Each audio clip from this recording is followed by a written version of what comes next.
Oke, Assalamualaikum warahmatullahi wabarakatuh. Ya, bertemu lagi dengan kami di podcast FKIP Unikal. Oke, saat ini kita sudah bersama di SMA Negeri 1 Doro. Dan saya tidak sendiri, tentunya juga ditemani dengan siswa-siswi SMA 1 Doro. Bisa dari Mbak Farah ya? Bisa perkenalan dulu Mbak Farah?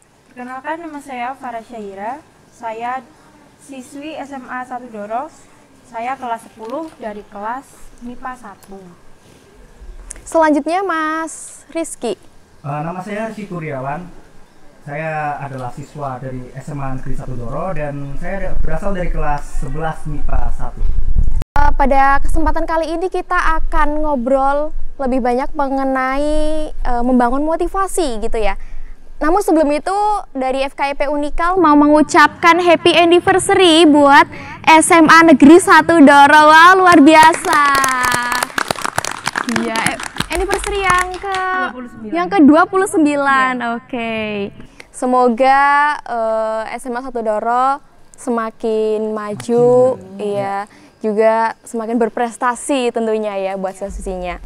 Oke, sebelum lebih lanjut kita tetap menjaga protokol kesehatan, yaitu dengan memakai masker dulu. Oke, sekarang kita pakai maskernya dulu.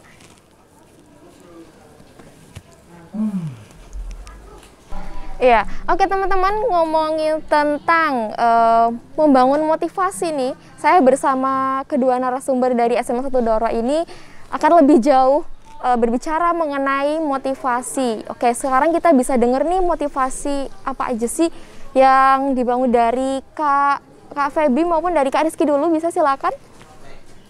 Motivasi? Iya. Motivasi saya sekolah di sini tuh sebenarnya banyak sekali. Pertama saya ingin mencari pengalaman, terutama ya pengalaman berorganisasi. Di sini organisasinya sangat erat menurut saya. Oh, sangat erat. Iya, menurut saya. Jadi ada yang salah itu nggak sampai ada masalah gitu. Kalau ada yang salah kita saling, istilahnya itu sistem among. Oh gitu. Iya, kita itu harus saling, kalau ada yang salah kita bukannya kita hujat, tapi kita harus saling membenarkan gitu. Betul. Jadi intinya itu di sini tuh yang paling erat itu adalah organisasinya menurut saya. Organisasi. Iya. Oke, tadi tentang organisasi. Kalau organisasi ada apa aja sih Kak yang ada di SMA 1 Doro ini? Organisasi itu ada beberapa sih di sini. Iya. Tapi beberapa yang diikuti oleh semua siswa ya tentu saja kepramukaan ya. Pramuka wajib gitu ya? Wajib. Harus. Kalau enggak ya katanya itu mengikut kurikulum masalahnya. Oh iya. Sekarang itu pramuka harus. Jadi tapi justru itu sangat erat di situ. Benar sekali di situ. Kalau enggak ada juga organisasi kan OSIS kan selalu pasti ada ya di setiap sekolah. Itu juga erat juga di situ. Oke. Menyenangkan. Ada organisasinya itu hampir ke ekstra sih, lebih tepatnya sih. Ada juga yang nyambung ke ekstra. Ekstra. Iya, ekstrakurikuler gitu. Oke, Kak. Ekskulnya itu terutama yang ada organisasinya itu biasanya yang kedisiplinan hubungannya. Seperti ASUS, seperti itu kan itu harus ada organisasinya juga itu. Iya. Ada ada apanya itu. Semuanya itu di sini itu sangat erat menurut saya. Iya, jadi strukturnya kayak gitu kan, gitu ya. Jadi karena keeratannya itu membuat saya itu tertarik ke sini. Nah, kalau dari pengalaman kan Kak Rizky udah kelas 11 ya? Iya. Nah, gitu. Udah kelas 11, sejauh ini pengalaman apa aja nih? Pengalaman yang gimana maksudnya? Ya, pengalaman yang pokoknya dari dulu sampai sekarang yang paling berkesan, ya diceritakan boleh semuanya deh. Karena saya udah bilang ya, kalau saya ini adalah orang yang tidak banyak ikut ekstra. Gitu. Ya, saya ikut ekstranya itu ya pramuka karena wajib. Iya. Ya. Jadi yang paling berkesan untuk saya itu tentang pramuka. Tentang pramuka. Di sini saya sangat suka sekali pramuka. Dan ya apa yang paling berkesan menurut saya? Menurut saya yang paling berkesan itu ya di sini pramukanya itu benar-benar pramuka gitu. Sangat penuh dengan nilai-nilai pramuka itu sendiri. Menurut saya itu sangat menyenangkan. Kenapa? Karena kegiatannya itu benar-benar outdoor. Sangat ya, nggak ada istilahnya itu kita itu jadi orang itu dimanjakan apa-apa itu enggak. Di sini itu benar-benar menyenangkan sekali menurut saya. Kalau kegiatan bermain apa itu namanya, saya lupa namanya itu, orangnya. Jadinya kalau permainan luar ruangan itu benar-benar kita ya outbound ya. Outbound ya. Iya, outbound namanya, saya lupa. Jadi kalau outbound itu mainnya ya pasti benar-benar sampai kotor-kotor itu. Iya. Kan? Jadi itu benar-benar pramuka sekali. Gitu. Juga apa namanya? Misalnya antar anggota gitu erat juga gitu kan, saling erat sekali gitu. Iya. Sangat mengutamakan jiwa kebersamaannya. Iya. Oke, sekarang kita mau denger nih kalau motivasinya Farah sendiri gimana? Saya belajar dari pengalaman, soalnya dari kelas 9 itu saya tidak ikut organisasi, saya tidak mengikuti ekstrakurikuler apapun, jadi saya kayak di rumah terus, ya tidak bersemangat apa-apa gitu. Terus pas masuk SMA kelas 10, saya lebih kayak aktif gitu, aktif dalam berorganisasi, dan itu menurut saya organisasi itu sangat senang kalau asik gitu ya. Gitu. Selain itu organisasi apa aja nih yang Farah ikutin? OSIS. OSIS. OSIS ya. Oke. Di OSIS kegiatannya udah apa aja nih? Udah kayak kemarin kan ada Adiwiyata. Iya. Kita bersihin sekolah bareng-bareng. Betul. Terus kita nanam tanaman bareng-bareng, ya gitu. Oke. Nah, ini menyinggung tentang sekolah Adiwiyata ya. Iya. Nah, kayaknya nih di SMA 1 Doro itu mau maju ke tingkat provinsi. Betul nggak sih? Betul. Oke. Nah, menurut kalian tentang sekolah Adiwiyata itu apa sih?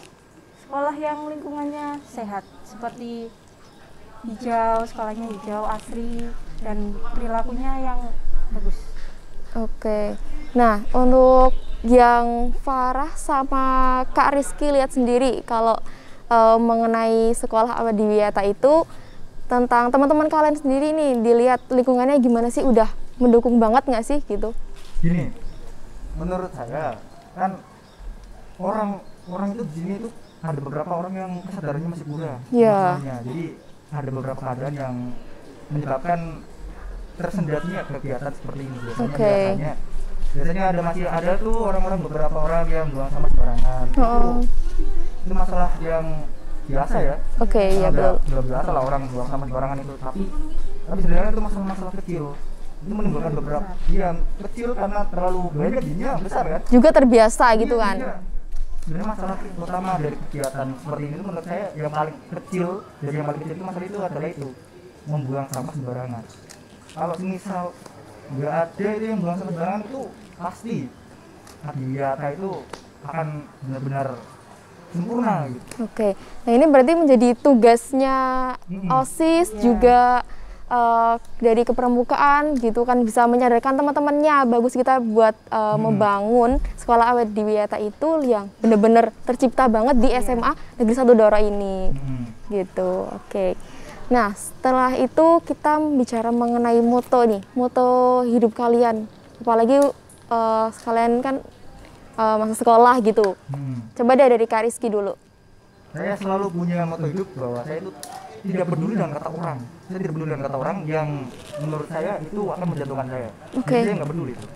Saya tetap teguh pendirian dengan apapun yang saya yakini, kecuali jika benar-benar ada yang lebih baik daripada apa yang saya yakini pada saat itu.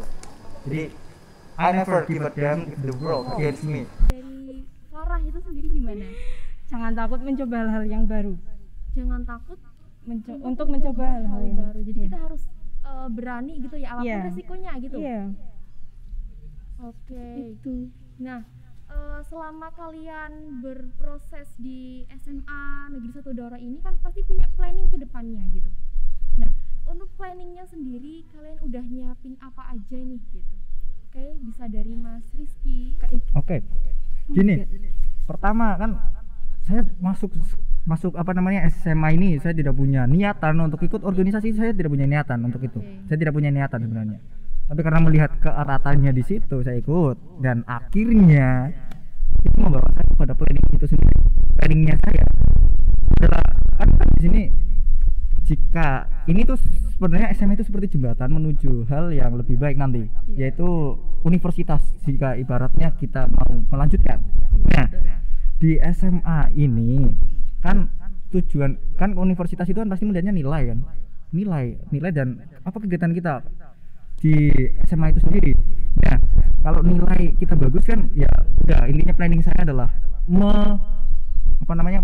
mengoptimisasi segala sesuatu, mengoptimalkan segala nilai yang mungkin bisa dan segala kegiatan yang bisa saya lakukan.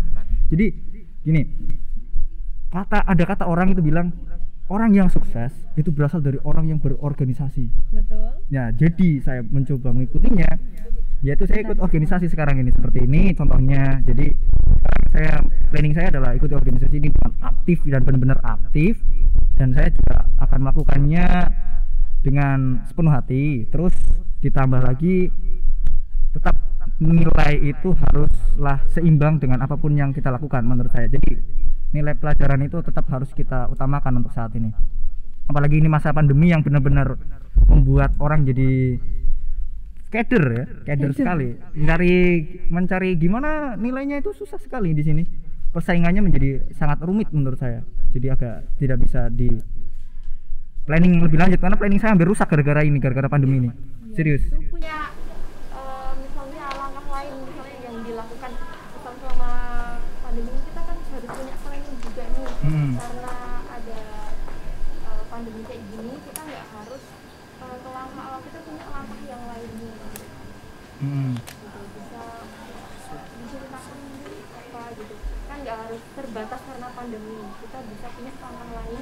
Di pandemi itu kita nggak harus terlarut di dalam pandemi, kita harus maju juga, kita harus bisa mencapai planning kita inginkan itu. Gimana kan? Jadi seperti ini kan kalau semisal pembelajaran adalah luring ya, kalau luring mungkin kita akan terbiasa membaca buku atau gimana, atau seperti mencari di berbagai sumber ya, terutama buku sih karena luring ya. Nah karena ini daring ya, jadi kan kalau daring yang online ya berarti hubungannya sama internet. Kalau internet ya jelas kita akan mencarinya di Google, tapi bukan berarti kita akan mencontek atau gimana, tapi Google adalah gudangnya informasi. Jadi planning saya seperti ini adalah semua tugas sebelum itu terjadi atau materinya belum dikirim oleh guru itu kita harus mencarinya terlebih dahulu di di Google. Menurut saya seperti itu planning saya. Oh my god, luar biasa ya. Jadi kita harus searching lebih dahulu sebelum materi itu datang gitu kan. Kita harus lebih dulu menyiapkan diri kita biar nanti kalau misalnya materi datang kita enggak aduh gimana ini materi apa, bukannya kita searching setelah materi datang tapi sebelumnya. Menurut saya seperti itu. Oke, cukup menarik sekali dari Kak Arifi. Sekarang kita mau dengerin nih kalau planningnya, langkah-langkah yang menuju planning dari Kak Farah sendiri itu bagaimana. Nah, tetapi sebelum kita mendengarkan lebih jauh mengenai langkah-langkah yang akan diberikan oleh Kak Farah, kita akan melihat tayangan iklan berikut dulu. Selamat datang teman-teman tercinta dan selamat bergabung di Prodi Pendidikan Matematika Fakultas Keguruan dan Ilmu Pendidikan Universitas Pekalongan. Selamat, kalian adalah orang-orang terpilih untuk bergabung bersama kami di Prodi Pendidikan Matematika. Teman-teman gak perlu khawatir, banyak orang bilang matematika itu sulit, tapi nanti kita akan buktikan di sini bahwa matematika tidak sesulit dan serumit yang disampaikan orang-orang. Tentu saja pembelajaran di sini nanti akan didampingi oleh 9 Bapak Ibu dosen yang ahli dan berkompeten di bidangnya, serta didukung sarana dan prasarana yang memadai dengan pembelajaran beberapa diselingi atau dimodifikasi dengan pembelajaran berbasis teori. Sekarang kita mau denger nih langkah-langkah apa sih yang Kak Farah itu udah udah bikin buat menuju ke planning itu. Menurut saya ini daring ini ada enaknya juga sih. Soalnya saya juga bisa belajar untuk masuk ke universitas kan juga nggak lewat dari sekolah juga. Betul. Saya mencari-cari soal seperti di Twitter sekarang kan banyak dari orang-orang yang udah berhasil untuk masuk ke universitas itu. Terus saya juga ya belajar jadi banyak sih, kayak Zenius gitu kan banyak. gitu. Jadi nggak dari sekolah aja, jadi juga bisa belajar untuk ke depan tuh. Iya, jadi walaupun situasi pandemi kayak gini kan kita berarti nggak terbatas gitu ya, tapi lebih luas lagi. Iya, masih luas gitu. Jadi nggak ngabisin waktu di sekolah doang gitu. Jadi bisa untuk belajar untuk ke depan itu gitu. Iya, jadi kedepannya juga kita nggak cuma diam gitu kan. Kita berusaha gitu kan. Oke. Nah, selanjutnya nih Kak, kalian sendiri sebelum cita-cita kalian, keinginan kalian buat kalau masuk SMA 1 Dora ini, apa sih yang bikin kalian tuh tertarik untuk masuk di SMA Negeri 1 Dora? Coba bisa. Sebenarnya gini, karena masuk itu menurut saya itu bukan masalah terpaksa atau gimana. Menurut saya saat saya berpikir gitu, setelah saya lulus dari SMP, saya kan SMP Doro. Jadi karena SMP Doro, jadi karena saya pikir kalau saya pergi ke luar kecamatan ini sebenarnya tidak masalah sih, itu juga asik juga kan, meskipun zonasi saya masih bisa lah untuk ke sana. Cuman karena saya pikir saya lebih suka hal yang familiar, jadi saya memilih tempat ini menurut saya. Dan ditambah lagi setelah saya masuk ternyata organisasinya sangat erat, ya udah gas aja, gitu ya? Udah gas aja menurut saya gitu. Jadi menambah minat saya. Menambah minat. Ya, apalagi melihat organisasinya yang sangat menarik gitu. Menarik. Menurut saya menarik. Ya, oke. Untuk Farah sendiri bisa dilanjutkan nih. Saya kan di sini karena adanya zonasi. Sebenarnya saya ingin melanjutkan sekolah itu di kota. Soalnya saya emang sekolahnya dari kota kan. Terus karena ada sistem zonasi, ya saya sekolah di SMA Negeri 1 Doro ini. Terus pas saya masuk ternyata ya enak juga, sekolahnya asri, lingkungannya kayak asri, bener. Iya, hijau gitu. Kayak lebih nyaman kalau buat itu kan. Buat belajar. Gitu ya. Jadi lingkungan juga bisa menambah semangat kita untuk belajar gitu ya. Oke. Nah, buat kalian harapan untuk SMA Negeri 1 Doro ke depannya itu kira-kira gimana? Bisa diceritakan Mas Rizky? Harapan saya itu sebenarnya sangat simpel. SMA ini itu menurut saya masih kurang itu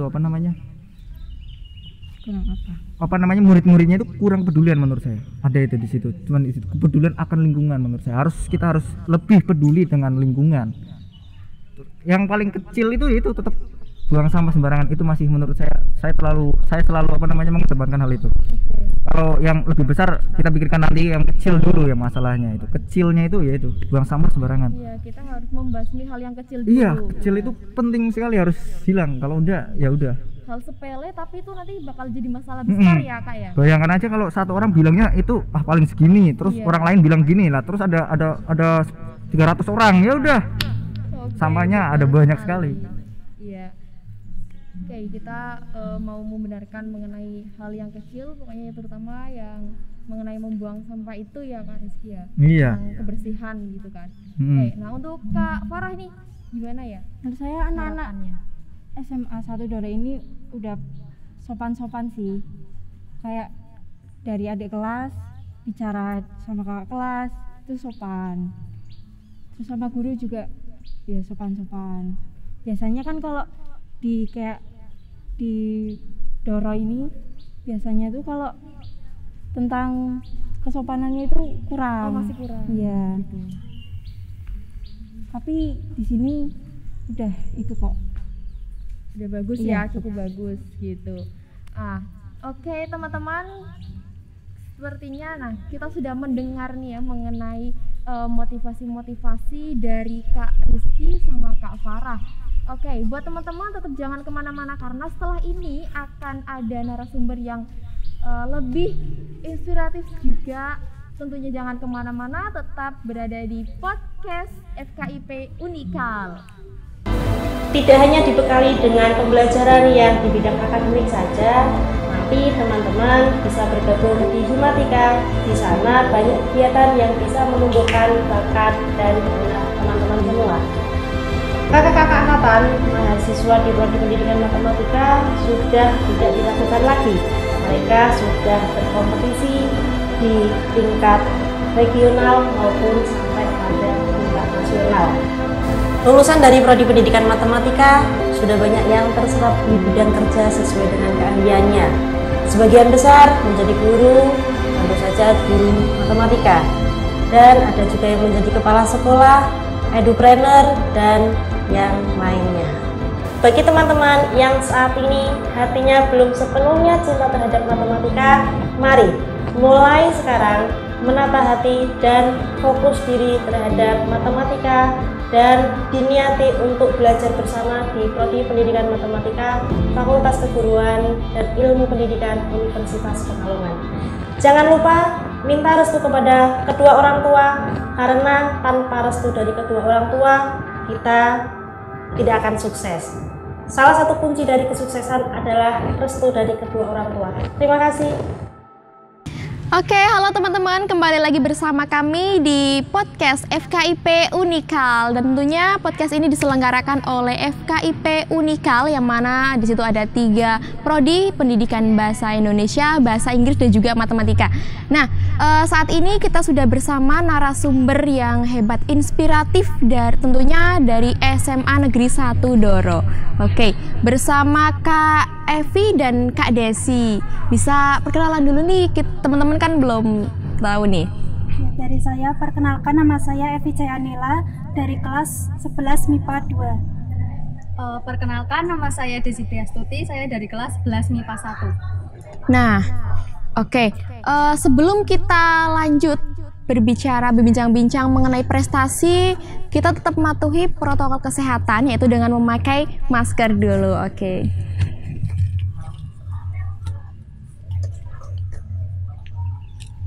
Ya, mengenai ngobrol tentang prestasi nih, dari Kak Evi dan Kak Desi sendiri, bisa dimulai prestasi apa aja sih yang diraih Kak Evi? Bisa Kak Evi jawab duluan? Kalau dari saya ikut ekstrakurikuler tenis meja. Di situ saya pernah mengikuti ada lomba, ada popda, kejurnas, sama ada lomba yang diselenggarakan oleh MAN-ISE Pekalongan.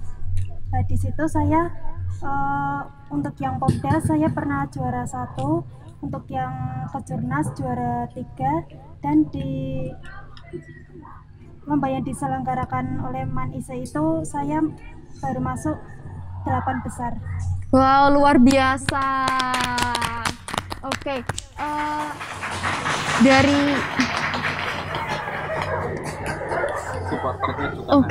sejauh ini ya perjalanannya dari Kak Evi ini nih, apa yang bikin Kak Evi itu bisa sampai ke titik juara kayak gitu? Pertama, saya awalnya juga takut karena anak-anak yang lain dari SMA lain itu ikut klub olahraga. Cuma dari saya sendiri, saya latihan itu otodidak di rumah sendiri. Jadi saya bukan menyurutkan semangat saya, tapi saya malah jadi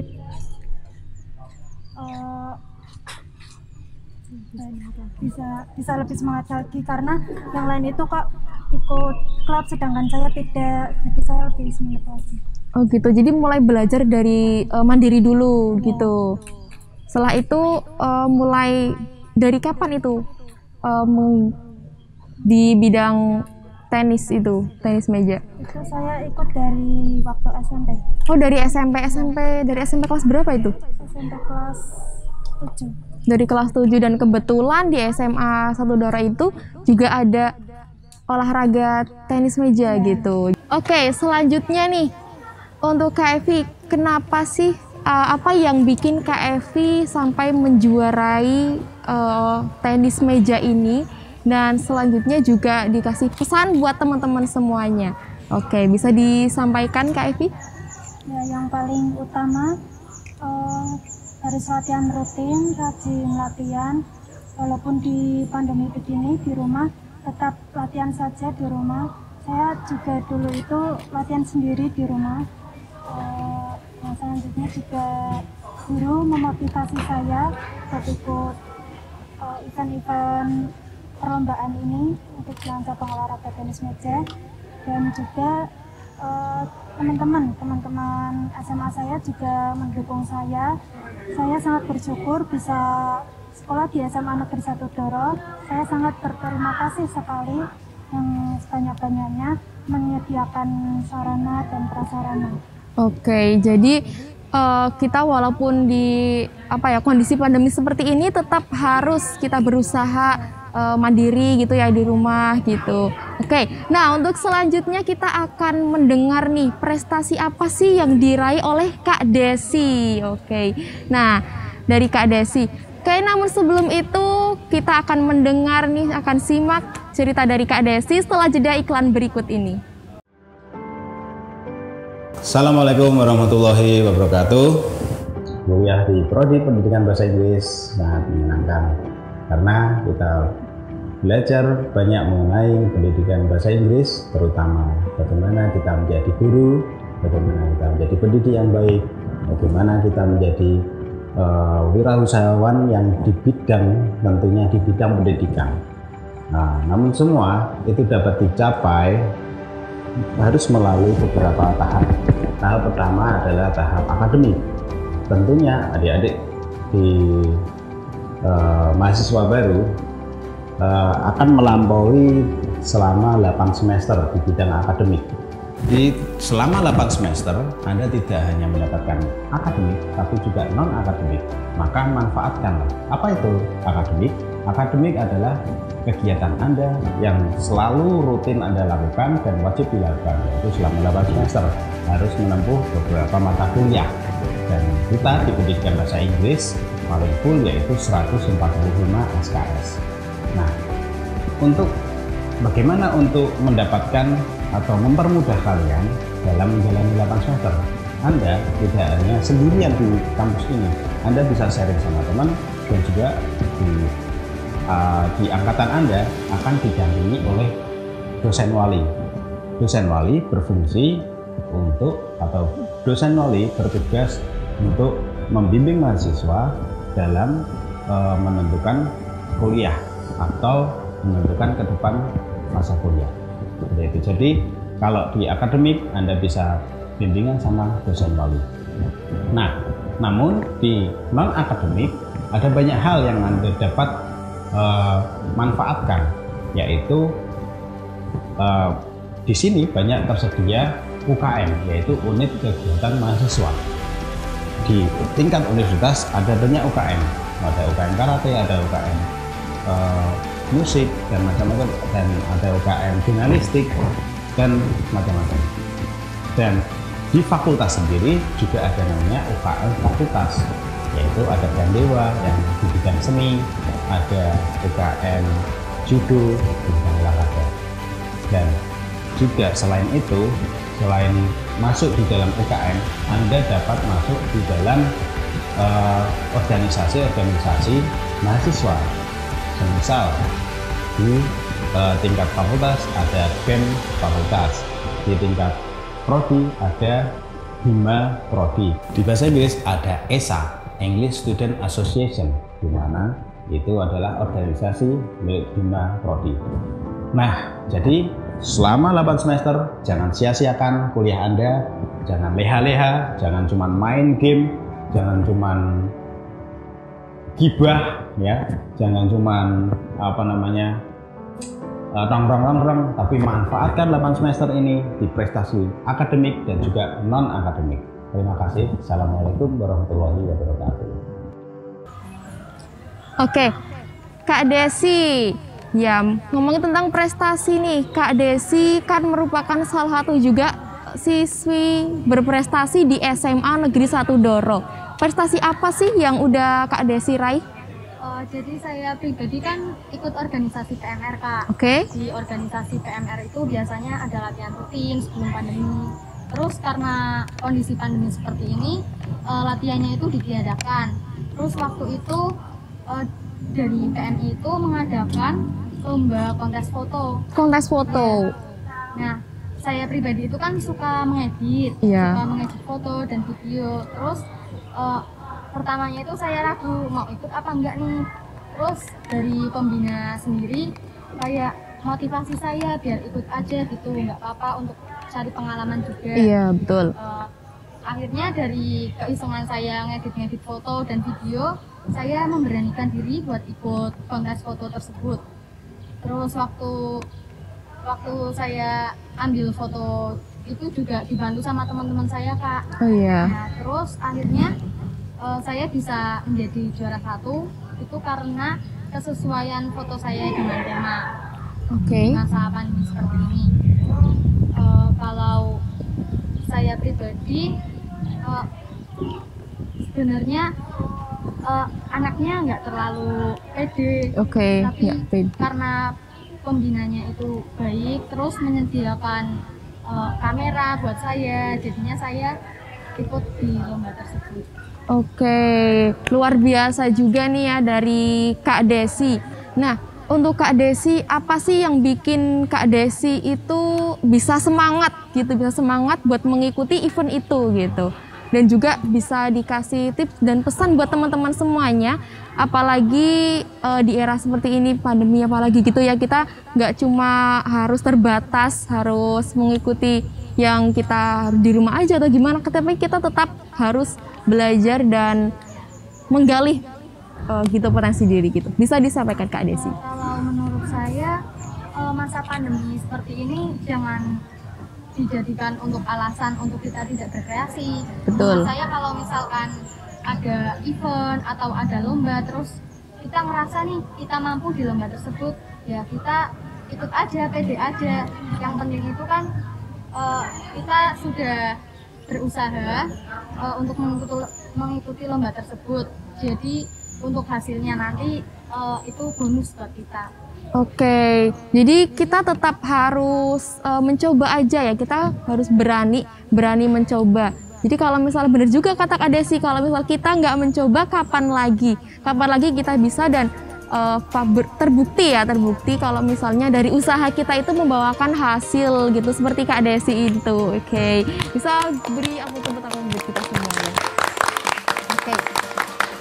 Wow, luar biasa nih pendukungnya dari Kak Desi dan Kak Evi, sangat banyak banget.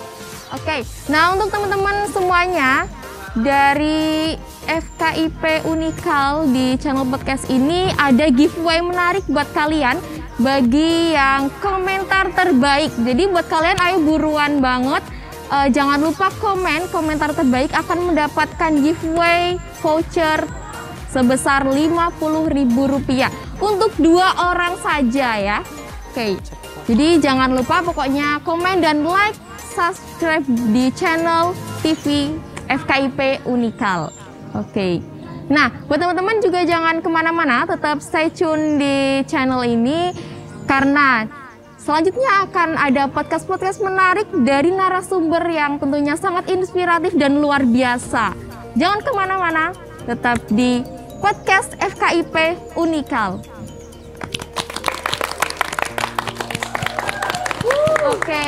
Nah untuk saat ini kita mau ada nih kenang-kenangan dari FKIP, dari Unikal, dari FKIP Unikal untuk Kak Desi dan Kak Evi. Ya, ini kenang-kenangan dari FKIP Unikal untuk Kak Evi dan Kak Desi.